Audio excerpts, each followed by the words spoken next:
So welcome to this session on procurement and partnership working.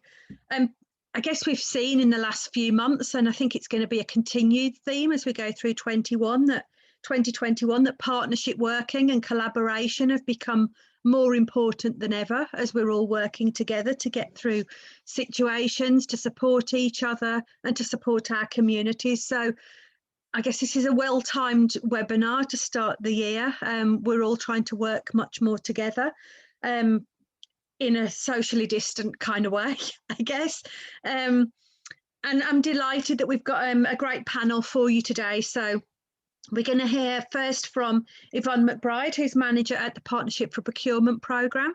And then we're going to hear some practical sense, I guess, of partnership working from Jonny from the Grassmarket Community Project. And last but not least, we're bringing in Ailsa Higgins from InspirAlba, who's going to talk a bit about that rural aspect as well. So really delighted to bring a great panel to you today. And you'll be pleased to hear that. I'm going to hand over straight away to Yvonne, so you don't have to put with me. As ever, we'll do the questions at the end if you've got any that come through. Now, we're all conscious that procurement is quite a specific subject at times. So you may find if you have a very specific question that our panelists don't know the answer on the cuff to that today. If that's the case, we will still endeavour to get back to you on any particular questions. But so don't let that put you off asking anything if it's very particular. But if it is quite complicated, be prepared to wait and we'll get back to you. So I hope that's helpful by way of introduction. And without holding back our speakers anymore, I'm going to hand over to Yvonne to start us off for today's session. Thanks for joining us. Morning everyone. So as Naomi said, my name's Yvonne McBride and I'm the manager at Partnership for Procurement, or P4P as it's more commonly kind of referred to. So I'm going to use my sort of 10-minute slot really to firstly tell you a wee bit about P4P, and then I thought it would be useful to just give a sort of couple of top tips around collaboration and procurement. So firstly, I'll give you a wee bit of background to P4P. We are part funded by Scottish Government, and there's a number of free resources that are there and supports that are there to access. We work across Scotland, so we work with enterprise and third sector organisations, as well as partners and stakeholders. And the aim really of our delivery is to build the capacity within the sector. And to sort of enable opportunities for organisations really to collaborate, to tender for contracts, and mostly that's public sector contracts. So our ambition really is about sustaining the growth or supporting the growth and sustainability of the sector, and really maximising those opportunities through public sector procurement. So there's a range of supports which are delivered either through individual support to aspiring or existing consortia. There's a number of events that we do either on our own or with partners as part of their sessions, and there's some training sessions as well that we've developed. As well as that, because we cover the whole of Scotland, there's a bank of online sort of resources and guides and information that you can just go into the website and access, and we'll give the details out. I'm sure Naomi will give details out in terms of contacts and website addresses if you haven't got that. Because we're part funded by Scottish Government, we've also developed a range of charge services which we're rolling out. So the sort of last 6 months of last year and into this year, we've developed a number of new additional resources where we think that can make a sort of bigger impact in terms of procurement and collaboration. So for example, one of those is our new procurement health check, which allows you to sort of work with us to develop that baseline as to where you are in your procurement journey. Another example might be a procurement accelerator. So that's typically delivered over sort of 3 sessions over a short space of time. And we're currently producing an e-brochure, so that will be available shortly on our website, which will cover the sort of range of services that we do offer.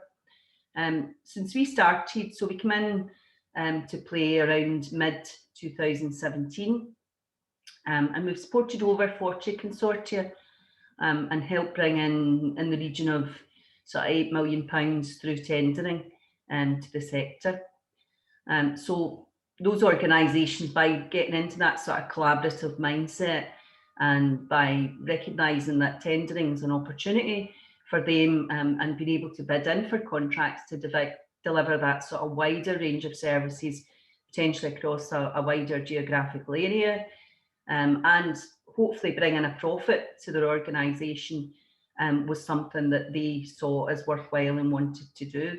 So I suppose my first tip really is mindset, and to say that collaboration and tendering might actually enable you as an organisation to develop your ability and processes, and ultimately provide the resources that you need to survive, adapt and thrive, if we want to use the kind of in phrase, in this ever-changing world. Just moving on to my second tip, which is engagement. So what I would say is it's crucial that you use opportunity to engage wherever you can, and I mean meaningful engagement. So it's not just about having a chat, but it's about how can we work together, how can we do things differently, how can we do more. So that engagement with buyers and with other organisations. So there's a number of opportunities that you might want to tap into that are out there locally. So there may be meet the buyer sessions that I would advise you to sign up for. Some buyers do industry days where they engage with the market to find out who's out there, but also to tell you where the opportunity might be in the future. On the P4P website as well, we also have Supplier Finder Scotland database, sort of open source database where you can upload your information, and that's visible to buyers and to other organisations. So second tip, engagement. You may or may not know that the public sector spends in excess of 11 billion each year alone. So purchasing goods and services has got a significant public sector spend. But 76% of that, so 3/4 of that roughly, are published using what they call a quick quote system. And I'll try not to use procurement jargon today, but essentially that system is on an electronic portal. And it's a less onerous process for opportunities that are deemed to be sort of less risky or lower value, so up to £50,000 or less. And that's a real opportunity in terms of a commercial opportunity for Scottish social enterprise to actually get a bit of that spend and public sector procurement. So if you're not registered on the site, and in Scotland, the site is Public Contracts Scotland, and set up as a supplier, then you're not visible to buyers for these quick quote opportunities. So if there's one thing, I suppose I would say, if you take away from today, and this is my sort of third and final tip, if you like, please make sure that you're registered as a supplier on Public Contracts Scotland, and have set up your supplier profile and are set up for alerts. I'm just going to finish there, Naomi, and hand back to you. And I'm sure we'll pick up more around the Q&A session in terms of some more detail around that. Thank you, Yvonne. Yeah, I'm sure there'll be questions that come up. I know procurement's something that there's always lots of information about, but sometimes maybe there's too much. So I think pointing people to the key things is handy. And just for attendees, you'll see I've put up the links to both the P4P website and to the Public Contract Scotland site that Yvonne was talking about. So I will hand over next to Jonny, and Jonny's going to give us, I guess, that sense of partnership in practice, I guess, and it's something I know the Grassmarket have done a lot of, and I always think our webinars come to life a bit when we hear from our enterprises as much as our support agencies, so we try much more to get that mix of everyone on here. So Jonny, I guess from the horse's mouth, I guess your experience of partnerships, collaboration, I guess the challenges and the opportunities. So really looking forward to hearing what you've got to say. Thanks. So morning everyone. Thanks Yvonne as well for setting the and touching on some of the things that I'll also be touching on. The Grassmarket Community Project, for those who don't know, is a sort of medium-sized charity, grassroots, been around for 10 years of last year, based in the Grassmarket area of Edinburgh, and we support people with mental health issues, people who are currently homeless or ex-homeless, people who have got disabilities, a whole wide range of people been supported by our community, by our project. And we were founded on the principle of becoming as much social enterprise funded and that as many of our activities and what we do being centering around social enterprise or enterprising activities. So I won't be surprised, it won't surprise anyone that it's quite a small step for an enterprising organization to move into procurement because we've always delivered businesses, we've always run businesses, we've always provided people that come into our organization for support the opportunity to volunteer or train or work in those businesses. So, you know, our strengths, if you like, in terms of where we've been successful in procurement has been around the tapping into those talents of those individuals that become and are part of our community at all the different levels of our organization. So it gives us a confidence, some would say a bit of brass neck and a bit of overconfidence at times to put ourselves forward and say we're the best people to do that. So that makes it easy for us. It's for me as a CEO and who's worked best part of 25, 30 years in the sort of third sector and working in charities, it's not a massive step change from funding applications. There's a lot of jargon in and around tendering. It's competitive, just like funding applications, because there's limited amount of money being or offered, or limited opportunities, and only one or a couple of successful contractors will secure the contract. So I've been involved in 6, if you include a sort of framework that we did quite informally with Edinburgh Council, 6 tenders, one of which I'm going to focus on, which is our most recent and our largest and most successful in financial terms and in terms of opportunities it created for us. And that's with Lang O'Rourke, where we delivered their concession catering facility, their canteen facility for their contractors. Lang O'Rourke built the largest city centre development to date in Europe, I think, in the St James Centre, 1.4 billion pound, something ridiculous like that. Cinema, you know, tons of shops and stuff like that. You'll see it grown now, almost finished. And we've been there for 2 years, feeding the people on site, and that was our most competitive, in the sense of we were up against companies that had worked for Lang O'Rourke on their various sites, including a company down south, a large company. And so that was, that was the biggest challenge for us, pulling together that tender. Lessons learned for us was, well, we had some experience of unsuccessful tenders. So we learned from that. We've got some valuable feedback from tenders we've been involved in the past.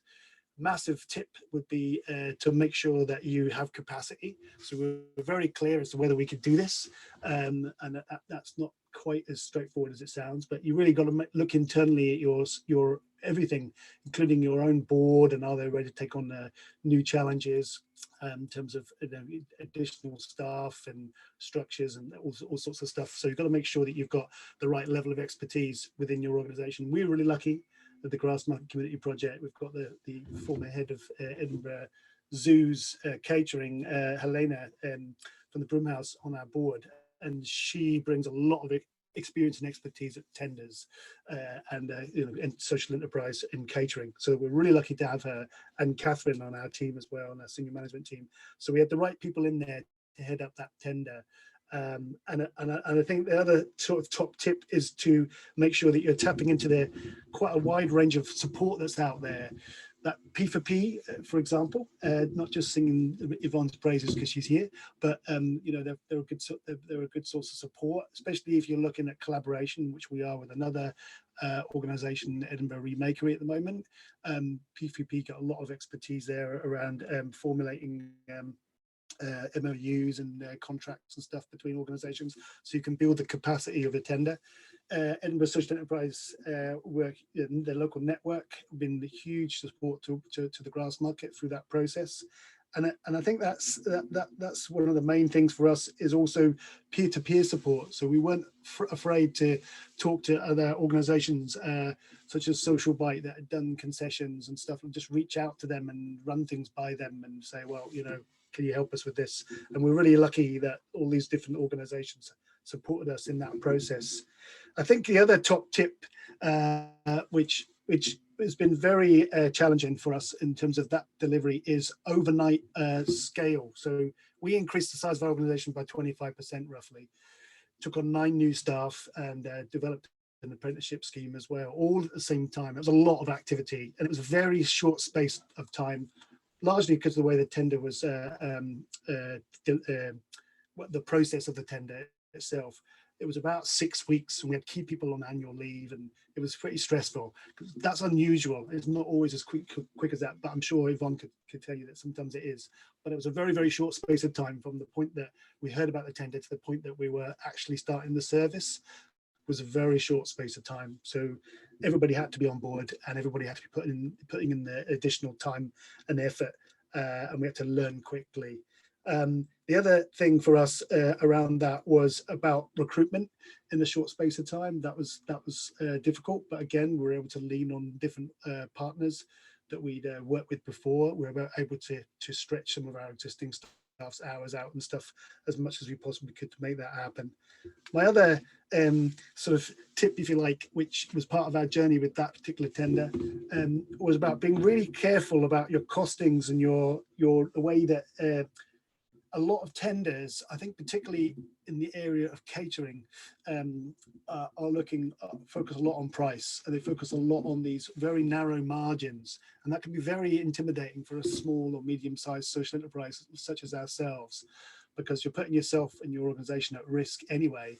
But then if you've got these very small margins, and there isn't a lot of leeway where things don't go so well, or where you might anticipate like interruptions to service, such as we see with COVID, and that there's tremendous pressure on small, medium-sized social enterprises like ours.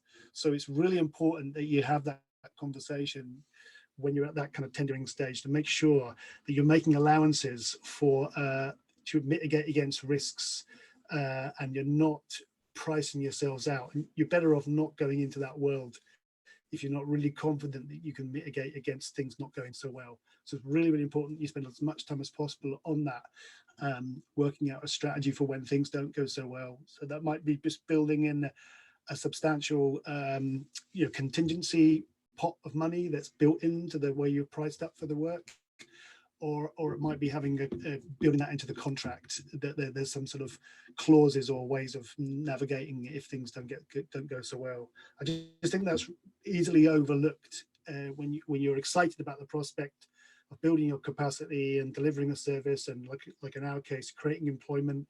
You can get very excited about it, but it's really important that you do all that thorough examination of what world you're getting into. It was transformational for us. And success breeds success. So I would encourage anyone that's thinking about tendering to go for it, given all those reservations that I just mentioned and that Yvonne's mentioned, and making sure you do all that, thoroughly look at the process and look at your organisation. I would encourage everyone to do it, because we are really well placed. I really believe that. We wouldn't have tendered if I didn't think that organisations like ours in our sector are really well placed. I think areas where we've got the relationships with the local community, where we've got connections, where we can add value, where we can collaborate. It's in our DNA, the sector, and as a business model. So we're really well placed to make things happen. So we should confidently be tendering. And I agree totally with what Naomi was saying around. I think we're going to see a lot more of this, a lot more opportunities coming our way. And I think we need to be there at the front of that. And leading the way that these services are delivered. And the best way to do that is put ourselves forward and tender, but make sure we do it properly and make sure we have capacity. And we do that by even more collaboration with our sector and our partners and our peers. That's all that I have to say. And I'm really happy to take questions on some more of the detail. Thank you, Jonny. I picked up on a few points actually as we're talking about that, and I'm sure they'll come up in the questions. I think the contingency point's really interesting because I think obviously if you're used to being an organisation putting in for funding bids, you'll know that contingency within a funding budget line is often not there, and I think our sector's just not used to thinking in that contingency way. And I guess whereas with a funding bid, a funder, if costs do slightly change, you've got that chance to perhaps almost renegotiate and reallocate budgets. It's a slightly different scenario with procurement, so you need to think about that contingency from the start. So I think encouraging that slightly different approach is incredibly helpful. And I think I was going to pick up on a few points about capacity, but I don't want to hold back from Ailsa, and we'll perhaps come on to that at the end, if that's good. So loads of useful tips coming out of this already. Ailsa, obviously you're giving us that sense of the rural aspect, and I guess collaboration is always, I think wherever we base now is key, but particularly in rural communities and sometimes smaller organisations and different opportunities. I thought maybe it'd be great to hear from you and give that perspective. Thank you. I am sharing my screen, so give me a thumbs up if you can see this all okay. Great. So hello, I'm Ailsa Higgins, and I'm based in Campbelltown at the bottom of the Kintyre Peninsula, which you should be able to see me, yeah, here. So I am the Rural Social Enterprise Coordinator at InspirAlba, and we're a social enterprise providing business support and advice to rural social enterprises and community organisations. I've been involved in social enterprise for a few years now, but was introduced to it in Halifax in Nova Scotia when I studied abroad for a year and got the chance to work with Common Good Solutions there. But since then, I've been working with InspirAlba, providing support on aspects such as research, learning, and our new rural network. So over the past year, I think our focus is mainly being building up the Rural Social Enterprise Hub, which I'll pop the link in the chat later on, which is a focus on research and development activity on rural social enterprise. So throughout 2020, we held a couple of in-person events, and then it all went virtual. And we've had community learning exchanges, networking sessions, and themed events to allow folk to connect from some of the more remote, rural and isolated places across Scotland. And then the Rural Social Enterprise Network was established in partnership with Scott, just kind of at the start of the pandemic to allow folk to kind of continue to tap into that peer support when we couldn't be moving about anymore. So partnership working is quite a large part of what we do on some of the projects at InspirAlba, and I think it really chimes with the willingness that you see across the whole social enterprise sector in being able to share learning and what works with other people.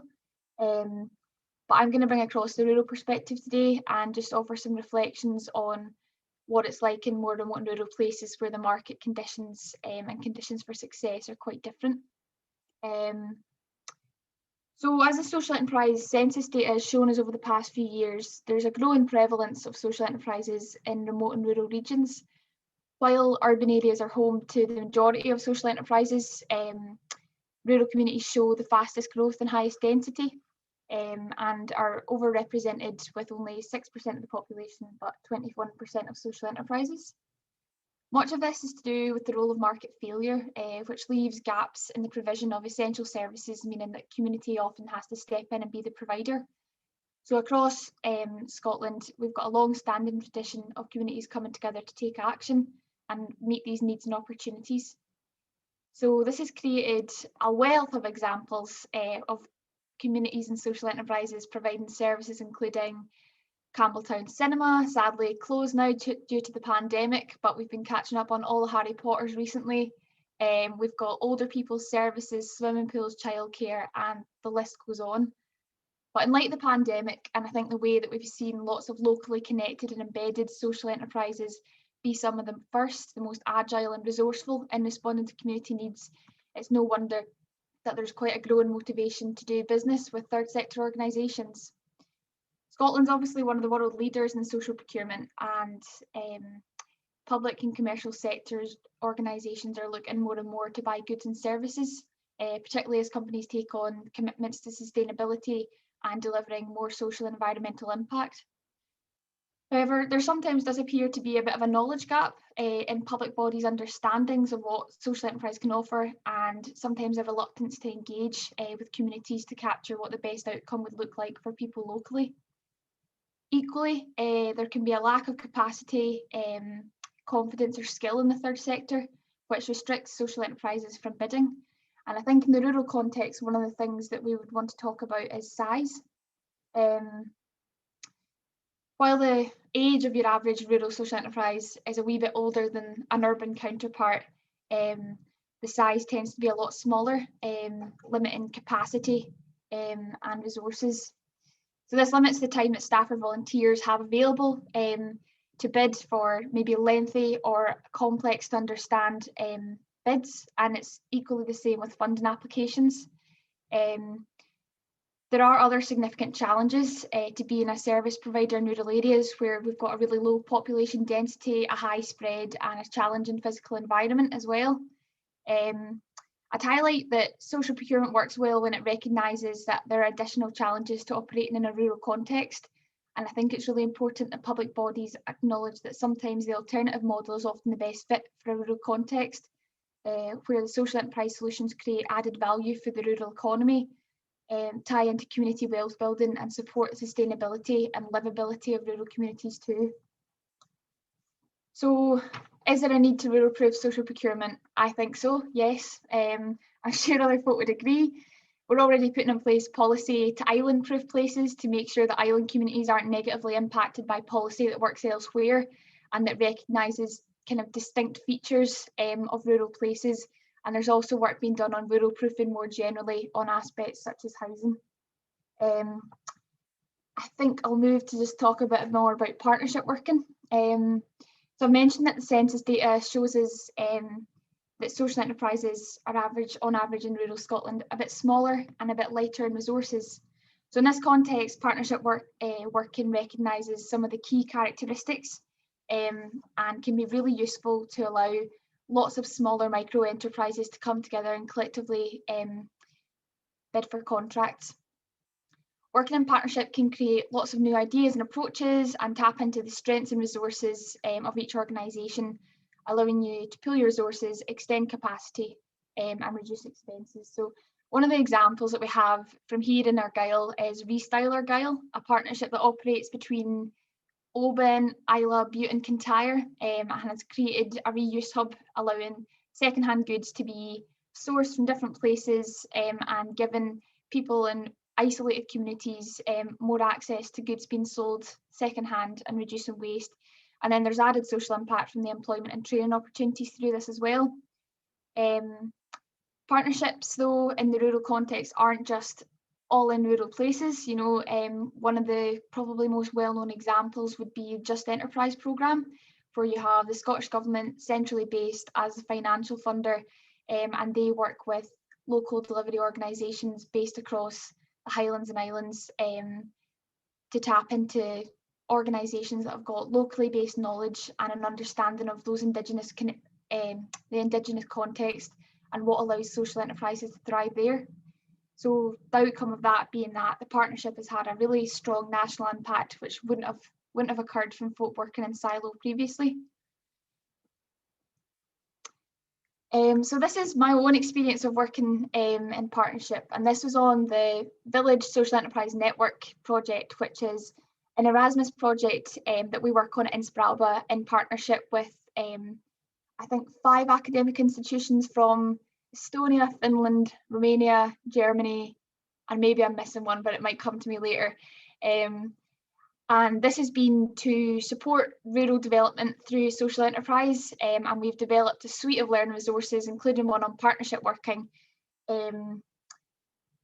And this has been quite an interesting thing, because not only have we been writing about partnership, but getting to experience one as well. So I think some of the main takeaways from that is, you know, when you have quite different working styles, you've got a social enterprise, you know, things change on the daily, you're connected to what's going on, you get to hear from social enterprises working on the ground, and then academic institutions where there's a lot of bureaucracy, especially with European funding. You evaluate, you pilot, you report, you do this, you do that, and things can be quite slow. So sometimes it can be a bit frustrating to have the different working styles, but again, then there's situations where they're quite complementary. I think my top tips would be that there's so much support out there. In our learning resources, we've linked a lot. Yvonne, I'm just tooting your horn again to some of the P4P resources, including they've got a 10-stage guide to procurement, which is easy to understand, and a few other tools such as partnership assessment tool and how you would go about identifying potential partners as well. I think from the outset though, probably my biggest tip is just to have a common understanding of what is expected from each partner, and setting goals has been really useful for us to kind of see where we're at and evaluate from there. I'll pop the links to these in the chat afterwards, but I think that's probably me for the meantime, and we can look to the questions. Thank you, Ailsa. That's great. Perhaps I know this question's starting to come in, and I'll pick up on perhaps a couple of the themes that have come through. So if there's anything else you want to ask, do feel free to fire through questions either through the chat or the Q&A.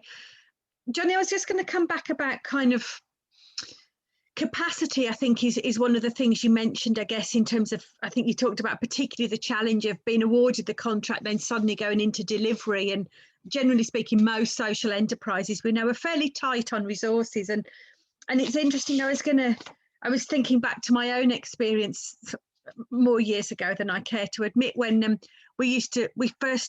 organisation I used to work for, social enterprise, suddenly got the contract for recycling and litter collection at Glastonbury Festival, and we'd always done quite small things up until then. And then all of a sudden we went from having kind of 50 volunteers to 800 volunteers, and the step up was massive. And I remember those days kind of suddenly working 20-hour days on site. It was utterly nuts and bonkers.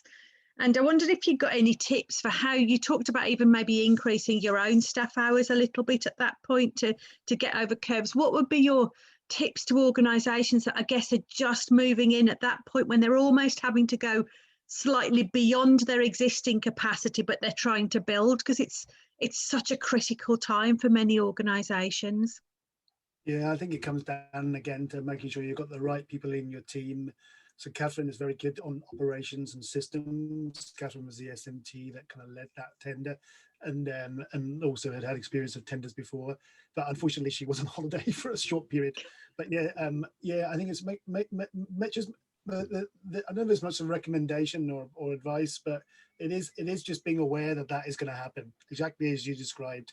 There'll be this intense period, depending on how long the process is, the tendering process, where it's all hands on deck, and it's about planning and looking at things like annual leave, and which we'd have with hindsight, if we'd had more notice, we wouldn't have allowed that to happen. So it's just about making sure that the run-in, all that stuff is anticipated, and that you it's quite exciting in a way as well, because you have this team all starting at the same time.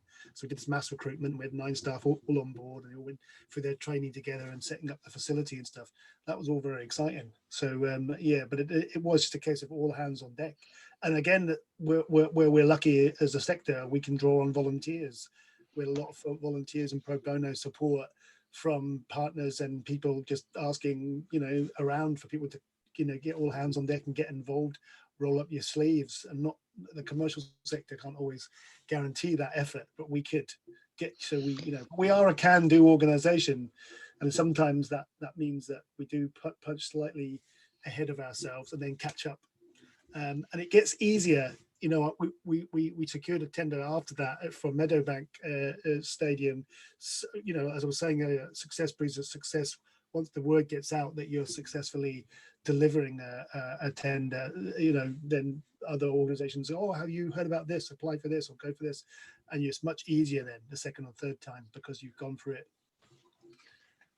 Absolutely. I think it's an interesting thing, when you're looking at potential opportunities as well. And I don't know, Yvonne, whether you've got any tips around this, but, actually sometimes whoever your customers are now can actually become your advocates or become part of almost your own sales pitch for the next tender. So sometimes it's worth thinking, who's got a tender out? And if I win their tender, does that give me almost a stronger sales pitch of my own? And, I think back to my own example, certainly Glastonbury was a key one for us in the sense of we couldn't get a bigger festival than saying actually we do work for them. But interestingly, the challenge for us in that program, I'm trying to bring in some of these kind of practical lessons, is that was almost a contract that was a step too far and actually also took up too much of our energy, that actually meant that we were so focused on delivering something that was a massive growth that actually when that finished, we hadn't had enough spare capacity to think about what followed it. And the irony then became we'd all worked like crazy, but redundancy followed. And that was a really tough time in an organisation. So from that, Yvonne, my question's as much, how do you as an organisation, or what are the tips you would give organisations about when they're looking for opportunities, how do you rule some things in or conversely rule some things out? I think the first thing I would say, Naomi, is both collaboration and procurement are processes. So they're not something that just happen once. They're constantly revisited and refined. So, you know, collaboration, from a collaboration point of view, it might be that you need to review your partners for whatever reason. Or it might be that you need to review your consortium model for whatever reason in terms of planning ahead. So it's something that you should constantly be looking at. In terms of tendering, I mean, Jonny made a good point earlier saying about timescales are often such that they're very tight, and you're so focused on getting the tender in, you haven't actually really considered that you need to deliver this if you win, and what that will mean. You know, so the same can be said for grants. You know, we all sort of whoop whoop and we get the grant, and then we're like, oh no, we need to actually do this now. How are we going to, you know? So you need to be thinking ahead, but you constantly need to be thinking ahead in terms of where your organisation wants to be. You know, so there is that 5 years time, 10 years time, and what steps can get you there. So, you know, I made reference to some of the quick quotes, some of the smaller contracts, and it may be that gives you an opportunity to get in, but your eye on the ball, if you like, is much further. And some of those bigger contract opportunities where it will mean growth, it will mean you taking on more staff and or more equipment or a bigger premises, and it allows you to sort of ease into some of that, and it also allows you to build up your track record and your relationship with buyers, so you've got some evidence there to do that. No, I think that looking ahead point, I think, Jonny, you made it as well in terms of, you know, what is it that you need on your board and how do you get the right people? And I think for me, it's thinking, what is it that people are going to ask for when you start to bid for work, and how do you make sure you've got it, but you're not suddenly seeing a tender opportunity and thinking, oh God, we haven't got that. How do we fill the gap? And it's I used to give advice, I guess, to some people, even just about looking for jobs of the future. And I used to say, send off for job application packs for jobs that you know you're nowhere near getting, but you want to get in 10 years' time. Look at the skills that they're asking for and then think, how do you fill those gaps in the interim period? And I'd probably say a similar thing about contracting as well. If you don't think you're ready yet, send off for the information about the contracts that are available, because if you start to find out what's been requested, that's when you can start to do a skills audit in your organisation, of your staff, of your board, and think about the gaps you can fill. So I think it's always quite useful to do something practical to help you think about where you're trying to get to as well, and have that to work towards. I wanted to come back and bring Ailsa in, I guess, again from the rural perspective. Do you find that in the rural perspective, partnerships tend to be much more smaller organisations working on a bigger contract, or is it informal, or is it formal? Does it tend to change slightly, or do you not think there's much difference? It's just that contract sizes might be slightly different. It probably depends on contract to contract. I think there's definitely real benefit in people bringing different things. You know, like a large organisation will have more resource, more capacity, but it might be then that you get the expertise or the kind of agility from a smaller organisation. I don't have too much experience in contracting and procurement stuff myself, but an example locally would be Kintyre Recycling. They provide the recycling services for Argyll and Bute. I know at the time of the contract being awarded, there was a major competitor from Glasgow, And you know, that's 4.5 hours away from here. It's 5 hours if you're in a Fiat Panda with me. My tiny car can hardly get up the hills. But you know, I think there was it can be difficult in working with public bodies where there's obviously the main outcome is to deliver that value for money. But if you have another option, which is just going to create so much more social impact and value in the rural economy, then it's the clear choice. But yeah, I think partnerships, you know, they often come about. It's so important to talk to other people, especially in rural, you know, when we're all kind of like spread apart so far. Like our rural social enterprise network connects folk from Dumfries and Galloway, Shetland, all the way down the west coast and through Highland and Murray as well. So yeah, I think, you know, connecting with folk, sharing what you're doing, and that willingness to say, yeah, we're doing this. Is anyone else doing this? Would it be something we could do together? So I think quite often it comes about through kind of informal conversations and what could we all be doing to generate, you know, a wider spread of impact as well. I don't know if that answered your question. No, I think it's interesting to see that difference. I wonder whether I've got a question that's coming from one of our attendees, David, that I'm going to perhaps put to Yvonne in a second, and other people, I guess, might have perspectives too. But I was also going to ask, Yvonne, obviously you've also taken that wider approach in looking at procurement, and we've talked about social value from procurement. I think in England we've just seen more of that come through from a contracting perspective. Do you think that still comes through in contracts strongly enough, or do you think there's more that could be done in terms of the people that set contracts in the first place? Or should we as a sector be going in on what they're asking for and delivery, and not trying to win contracts based on the additionality? Should that be an extra, or should that be something that we can really say should be there and we should win on that basis? I think, I suppose the answer in short to that is it varies across the country. So there are some local authorities that are very good and very consistent. There are others, if we're talking local authorities and public sector, less so. So it's not consistent, and I would like it to see more consistency across the whole of Scotland. I know that obviously procurement teams and buyers are working very hard to achieve that. So I think there's a will there to do more, and there should certainly be an open door to that. In terms of sustainable procurement, obviously that's a key duty that public sector bodies have to fulfil and evidence. So I would say that, you know, from a supplier's point of view, there are opportunities out there. You just need to look for them and know where to look for them, and that's partly some of the difficulty sometimes, which is why I was saying that sort of early engagement and get yourself out there, get yourself in front of buyers to have the conversation. I think in terms of the weighting, if you like, around that quality aspect, or what that might look for in the sort of scoring process for tenders, is certainly getting better. So we're seeing a sort of better mix now of price quality ratio. So that is improving, I would say.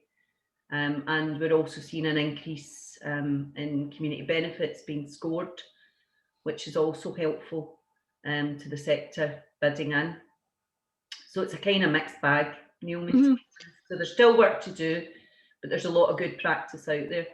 I guess that's also where we need to, I guess it comes back that once you've got a good contract, you can use it to win other contracts. It's also how do we make sure that we inspire more of that confidence within public sector buyers, for example, so that they do have the confidence to work with our sector more. And that's our job to do a little bit as well. I'm going to pick up on this question that's just come in from David about perhaps, is there a different approach to take when you're delivering or tendering in based on a service or based on a product that you're offering? And I wonder whether have you seen much in terms of people's experience of that service versus product kind of approach in terms of contracts and tenders within the social enterprise sector, Yvonne?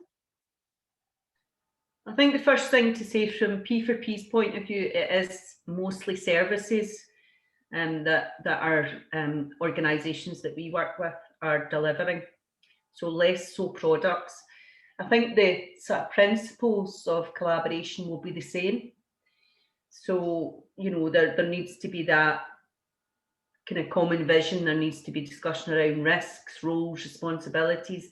All of that stuff needs to be the same, but it might be the model that is different in terms of the consortia. So it might be a lead organisation that's taken that forward with a number of subcontractors, as opposed to a sort of full delivery across the range. So I think it's on a case by case. You know, each procurement is case by case, to be honest. But I think just going back to Jonny's point then about what comes out through the tender, the information, it might be, you know, it's probably more likely, unless you're maybe in a social care environment, or a food environment, but it might be more likely that that product will have a sort of bill of sale, if you like, so a quantity, a cost attached to that unit price, and maybe less so in the service. It's maybe a wee bit more flexible around that in the overall budget. Yeah, and I guess at that point, again, a lot of the commonalities will be similar in terms of your organisation's capacity to deliver. You know, if you're looking at saying you can deliver something and it's product based, and I'm pulling numbers, but they want 500 of something, you've got to know you can produce 500 at the time when they've said. So it's still that understanding of capacity, I guess, that's going to be the key thing for people. I want to perhaps bring it back much more broad. I think we said at the start about people said they'd learn lessons as they'd gone through this process. I wonder, what are the things that you would avoid, or some of the, I'm not asking you to necessarily share all your negative experiences online of when things went wrong. That's never very fair on people. But perhaps what wouldn't you do again, or what as well as a top tip is something that you'd encourage people to really have a good understanding of before they go down this route? And I'll perhaps come to, if I can come to you first, Jonny. Yeah, so I mean, a big issue for us was around the tenders that we weren't successful with were around price primarily, and even though, as Yvonne says, that I think the weighting is moving in the right direction, but there is still, you know, one was at NHS and one was to Edinburgh Council, and both of them were lost principally on price. And I think this is going back a few years now.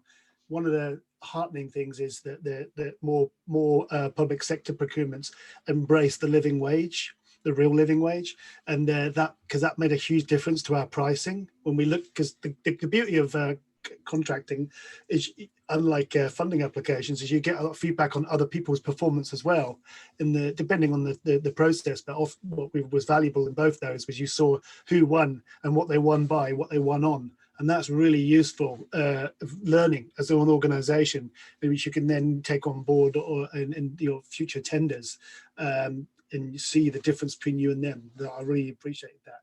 But that's what came out of it for us, was the winners were not living wage employers. And we, when we did the number crunching, we were very mindful of the fact that put us at a disadvantage when it came to costs. So yeah, the pitfall is just I suppose.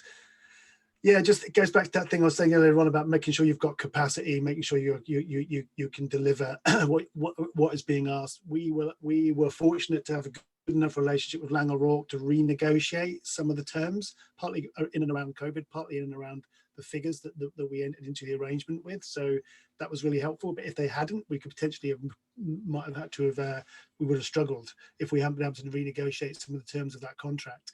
And that was because they would give us certain information that in the end didn't materialize, so about numbers of attendees in the facility. So yeah, getting the right information at the front, at the outset is critical, I think.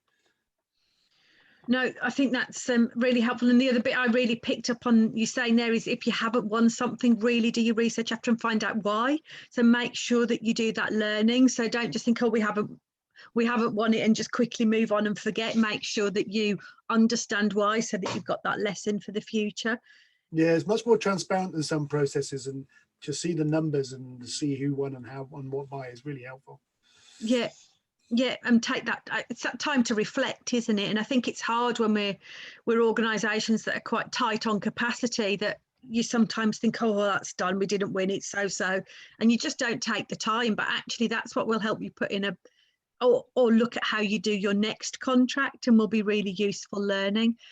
Yvonne, is there anything you've seen organisations do that sometimes you think, oh crikey, that's probably not quite the right approach, or any things to avoid rather than top tips to try and do? And perhaps Ailsa, if you've got any that you want to add into that, that would be great. I think the main thing for me is leaving it too late. So, you know, there'll be an opportunity that we maybe know is coming up further down the line, but you know, that organisations will leave it till the last minute to actually say, right, okay, we're going to take this opportunity. So there's a very quick turnaround time, and we know for collaboration it takes a bit of time to build consortia, as well as putting in a bid sometimes. So I would say, you know, think about it now. Don't wait until there's a tender opportunity to start looking at your model, whatever that's going to be, or to start preparing your answers, if you like, or getting your policies in place. You can do that now. You don't need to wait. And also, I suppose I would say in terms of, as I say, just the collaboration, look out just now, that you will get something out of discussing and networking with partners. Even if it's not a tender, you will always get something out of it, even if it's what not to do. So, you know, do that, make the connections just now. Yeah, I think that thing about being ready is, I mean, we've all been, I say all, not maybe not everyone's like me, but we've probably all been guilty at the times when you, even on a funding bid, when it's something we need this document and this policy and that policy, and we all scrabble around, and you just sometimes think, well, what about just setting up one folder in our system so that everyone knows where it is and it's really easy? And of course we're always rushing, or something's got updated and we haven't got the latest version, and people are always or often scrabbling around at the last minute. So just think about all of that stuff and always be ready, I guess, because the other thing is even if we try not to leave things to the last minute, you may find out about a contract opportunity or a funding bid at the last minute. You don't always know in advance if you're not keeping a regular eye. So you always need to be ready to respond quickly, even if you haven't left it to the last minute to start completing the bid. Would that be fair? Yeah. Yeah, I mean, the other thing I would say, or what buyers would say would be the key message, is answer the question, because the amount of time you get bids in and bidders have not answered the question, they start off and just wax lyrical about what they do and how well they do it, but make sure you answer the question. Yeah. It's an obvious, isn't it? It comes up on our funding as well. I know when I've done workshops in the past, I've always talked about a thing between the difference between order winners and order qualifiers. So the qualifiers being the things that you absolutely have to do. That's what the contract has asked for. So, you know, if you don't meet those, you won't win you won't even get shortlisted.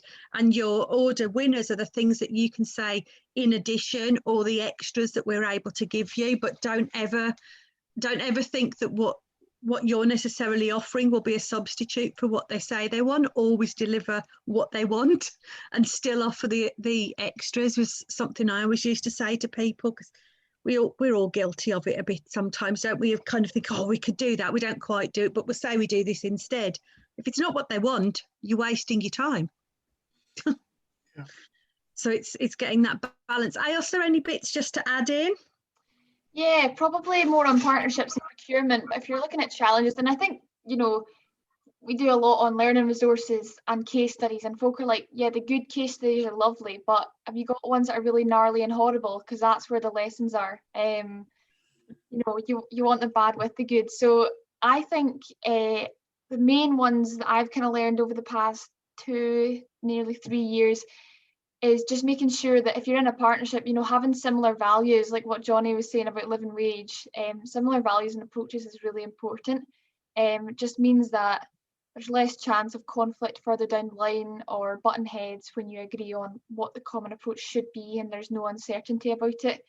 But also kind of considering, you know, agendas that might be a bit more subtle, and just kind of stopping to reflect and have a think on what those could be. Another thing which has been kind of apparent in the last year or so has been, you know, people's expectations. It's fine having goals, but, you know, to what kind of finishing product standard is something going to be done to, and having like a really clear and common expectation of what the final service or product or good is going to look like, and you know, how much time will be put into it. Would I put a few extra hours in to make sure something's done well? Yeah, but your partner might not, unless it's, you know, like clearly clarified. Another difference, a different challenge for us has been the time difference, because Ailsa, Clark and myself are hopeless with time. So we're working with people in Estonia and Finland, and I think it's only a 2-hour time difference, but it's definitely enough to wreak havoc when you're trying to set up virtual meetings and you totally, oh, it was 2 hours ago. Oh, right, okay. Yeah. Yeah, it's always a challenge, isn't it, keeping on top of all that stuff as well.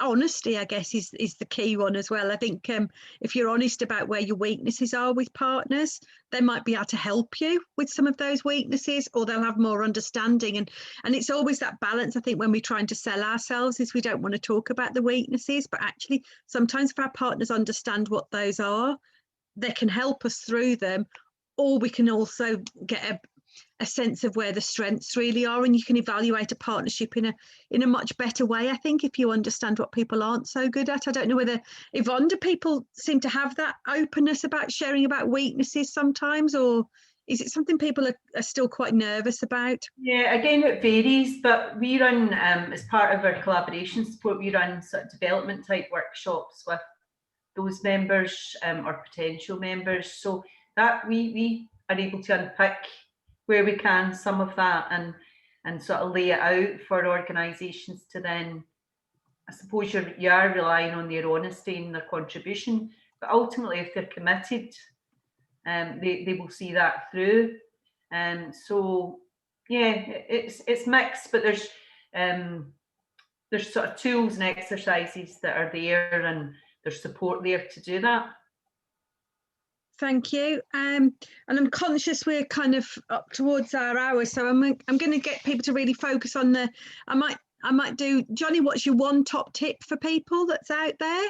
I like finishing on top tips, you know me. Oh, well, we do what we're doing right now, which is build collaborations of the future right now, while you maybe have the time and you're not under the pressure of a tender. That's what we're doing with P4P and Edinburgh Remakery. So yeah, just build those collaborations now, right from the start, get the feelers out and start doing the work, doing the groundwork. Even if it doesn't turn into a tender, build that relationship now and make sure those values are all aligned. Yeah, so build relationships now, regardless of not knowing what the outcome is, in essence, because you don't know. There might be something. Yeah, and you've got it there and you're ready. You're then opportunity ready. Yeah, I like that phrase, opportunity ready. It's a good one. Thank you. Ailsa, top tip to finish on? Oh, I think tuning into networks is crucial. You never know who you'll meet. You never know the kind of conversation you'll have, and the support that you can stumble across as well. Yeah, that would be mine. Thank you. And Yvonne? Well, I was going to say get in touch with P4P, but that's a bit... So I'll add to that and say what I referred to earlier in terms of going to Public Contract Scotland and make sure you're signed up and registered. Yeah, you'll only find out about the opportunities if you're registered to hear about them. So yeah, and the links, what I'll do is I'll keep this session, we'll close the session down, but I'll keep it live a little bit. If anyone just wants to go back up and look at any of the links that we've shared in the chat today, I'll give you a couple of minutes before I close the webinar so that you can look at them. But there's a few really useful links that have gone up in today's chat. So I'll give you all a couple of minutes if you wanted to look at them. But thank you so much to everyone for joining us today. It's really nice to see faces again, and it is really nice to all be here in 2021 knowing that we're going to make a difference. So thank you to everyone that's joined us today, attendees and panelists. It's really nice to be back. Thank you, everyone. Thanks for having us.